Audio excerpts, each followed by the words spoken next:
Tere kõigile, on reede, 18. detsember. Minu selja taga on täiesti tühi Euroopa Parlamendi plenaarsaal Brüsselis. Euroopa Parlament on oma töö selleks aastaks lõpetanud ja nüüd saame kokku juba uuel aastal. Mina olen varsti lennuki peale, et veeta jõulud ja aastavahetus kodus. Ootan seda väga. Aasta oli raske.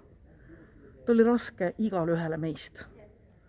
Kellel mõjus tervisele, mõned kaotasid elu, kes kaotas töö, kes pidi kodus kantseldama lapsi, kes olid kaugõppel, kes haigena tööl, sest ei saanud endale lubada koju jäämist, ka siis, kui esimesed sümptomid ilmnesid. Selle aasta üle tuleb veel mõelda ja arutada pikalt. Aga Euroopa Parlamendist vaadates oli see keeruliste läbirääkimiste aasta, see oli Brexiti aasta, see oli aasta, kui esmakordselt seoti Euroopa Parlamendi, Euroopa Liidu eelarve õigusriigi põhimõtetega ja mulle jääb see aasta meelde ka kui naiste aastana. Meenuvad Poola naised, kes protesteerisid abordiseaduse vastu.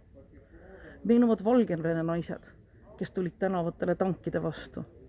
Meenuvad kõik need naised, kes töötasid hooldajatena, õpetajatena, sanitaridena, arstidena ehk olid eesliinil.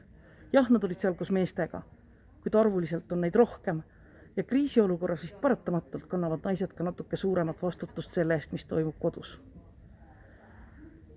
Selle aasta peale me veel jõuame mõelda, aga praegu tahaksime soovida kõigile ilusat, rahulikku jõuluaega, et te saaksite selle veeta koos teile kallite inimestega, kas siis näost näkku või video teel. Püsige kodus nii palju kui saab, kandke maski, olge terved ja siis kohtume varsti jälle. Kõike head kõigile!